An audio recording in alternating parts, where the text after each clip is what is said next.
Tape marker, anyone but you guys. Real late to it. Action.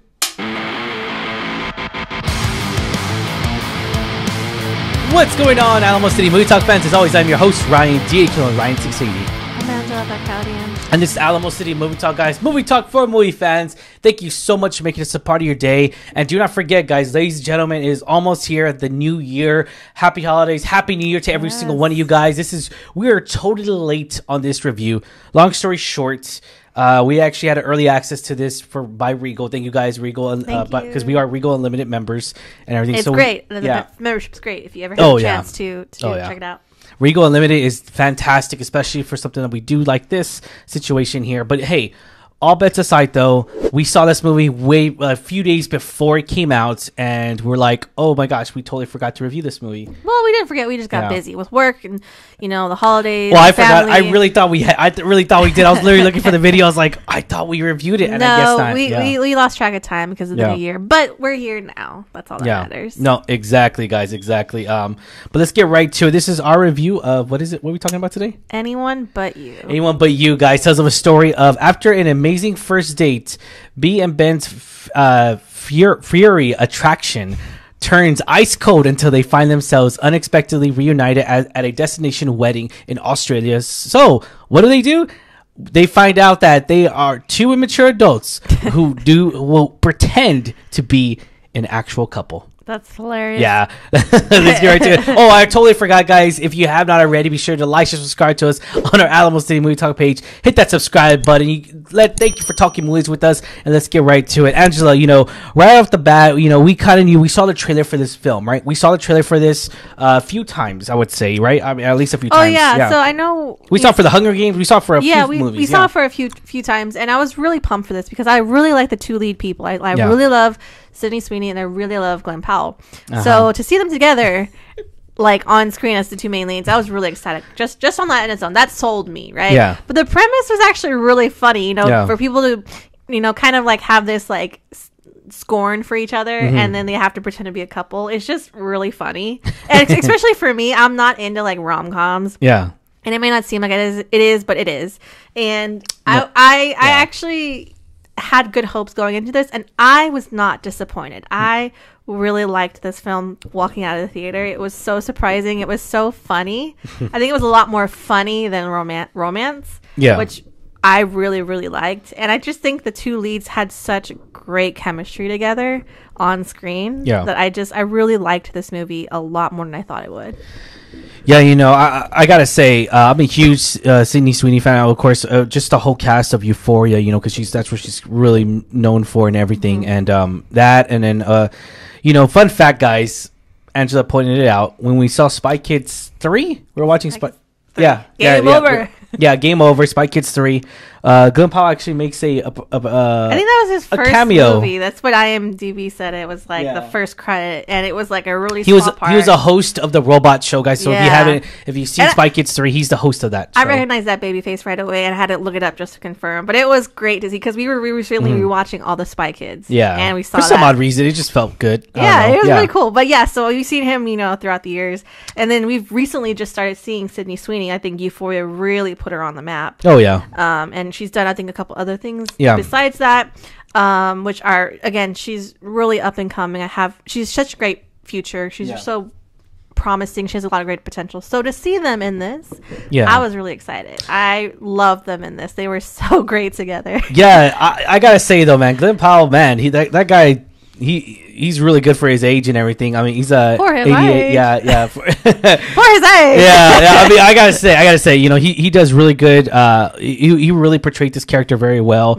Their chemistry was so very in tune with each other. I felt like there was a point to where like, is it even acting? It was that believable. It really was. Good it was so believable that when I saw the press junket for this, actual press people were asking them, "Are y'all really together? Like, is there like a hidden chemistry here that we didn't notice, or we was beyond the camera and everything?" And that's the thing too. Sydney Sweeney, she is fantastic. She is great. I mean, dude, she's gorgeous and everything, and so like she has that same character act, and that's the thing too. Being the thing is with me is that I think it was during the Michael Bay era with the Transformers movies. He will get models, and like Yeah, I mean, Megan Fox, granted, Megan Fox is probably the only one originally, but not to say just look pretty, but actually act though, and that's the thing that Sydney Sweeney is a force to be reckoned with, because she can actually act, and she is very pretty, and she's known for these very emotional roles that we've seen in Euphoria as well as anything in particular, but also in The White Lotus she's in there as well, but that's a big cast. I forgot about so second season. Regardless though, needless to say, this movie was spectacular. I had a fantastic time. I expected what I expected out of it is exactly what I got. It was a very good raunchy comedy that I thought was very great. It really was. I gotta admit, it was fantastic. And I'm the complete opposite of Angela. I love rom-coms. I'm a huge sucker I love all rom-coms here. And you gotta remember though, Glen Powell was actually in Top Gun as well. You gotta remember that too. That was another one recently that he was really like, it was a big role for him. I gotta say though, because like for me, it's not that I don't like it. It's just I feel like a lot of the formula is the same.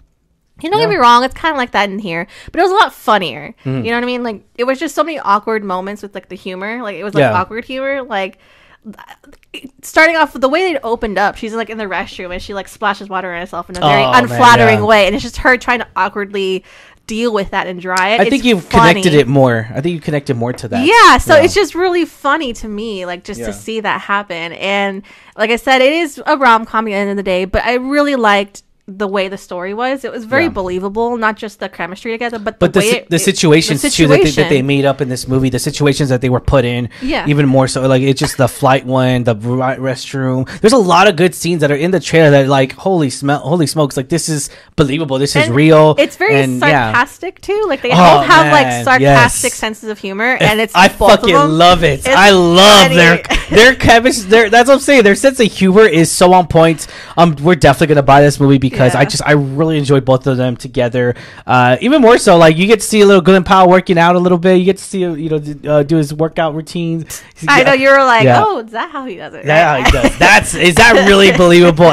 But then also you really get a sense to where the story's going and everything. So yeah, I gotta say though, their chemistry was on point. There was a lot of good moments in here that kept me going, kept me laughing. A lot of situations were like, oh man, stuff's about to get real. There's an emotional aspect. This is the person that he actually loved. It goes into that love entanglement drama, which is what I wanted for this movie, and it was kind of unexpected at times. Very like it also has a good message. Like, sometimes you have to let go of your past and move on to the future, better things. So I really like that too. At the end of the day, it had a really good message. It was very entertaining. Yeah. I think not just the two leads, but the rest of the cast was fantastic as well. We see a couple different familiar faces as well. So I gotta say, I really like this movie. I think y'all will really like this movie. If you love rom-coms, it's going to be right up your alley. I think if you don't like them, if you're a little bit hesitant like me, still give it a chance. I think you'll really be surprised by the film and everything it offers. No, but I mean, this is from a director who's always done it. He's done Peter Rabbit, Friends with Benefits, Easy A. Easy A. Will Gluck has really done these films where, like, he's known for them, So it's like, dude, and they're fantastic. Well. And yeah, exactly. Like, Peter Rabbit is probably the one that I still hear about every now and then. But Friends with Benefits is always going to be a movie where, like, dude, I really enjoy that film. Easy A, of course, the same way as well, which is very believable in certain situations. It's just funny. Emma Stone is so funny in that one. Oh yeah. She takes that role to a whole new level. Even more so, these two leads take it on a whole new level, and they really enjoy themselves while watching this movie. But yeah, I gotta say, I really enjoyed this film. Was this film we deserved? Yes. Rating 1 out of 10, 10 being the highest. We can give this rating. I'm gonna give it 8.5 because I can't wait to see it again, and I can't wait to buy it, and I can't wait to share it and watch it over again. Nice. I'm gonna have to give it a solid 9. 9 out of 10. I'm gonna give it a 9. For a rom-com. Yeah, I'm a rom-com. I'm a sucker for rom-coms. I am. I'm not gonna lie. I really do enjoy rom-coms. I enjoyed I guess people say, Ryan, you like dirty humor. I guess in a way I do. I like the raunchy, dirty humor. Bad. No. It's not too crazy. It's not. They do say cuss words. Obviously, yeah, they do. But it's not like F word every 2 seconds. That's not what I enjoy. What I enjoy is the fact that the realism behind it, because when people react, it's naturally to say, shoot or just certain situations. It's very believable. And the fact is that, like, I would react that same way. That's why I connect to it. That's why it connects with the audience. That's why I feel like that's why I really did enjoy that, because I feel like they really did their research, when it comes to the script, how would I'm pretty sure the director was like asking Sydney, you know, how would you react, or how would this character react to it, and put yourself in her shoes, you know, and put himself in his shoes, you know. So I really did enjoy that out of it. But yeah, I'm gonna definitely give it a 9 out of 10. And obviously this is a really good, we recommend this movie, guys, if you have not already seen it. If you're kind of on the fence, be sure to check this movie out at a theater near you. As always, I'm your host, Ryan D. Clone Ryan 680. I am Angela at that Cat Lady Ange. And this is Alamo City Movie Talk, guys. Thank you so much for making us a part of your day. Once again, if you have not already, be sure to like and subscribe to us. And thank you for making us a part of your day. Have a good one, guys. Stay safe, San Antonio. Peace.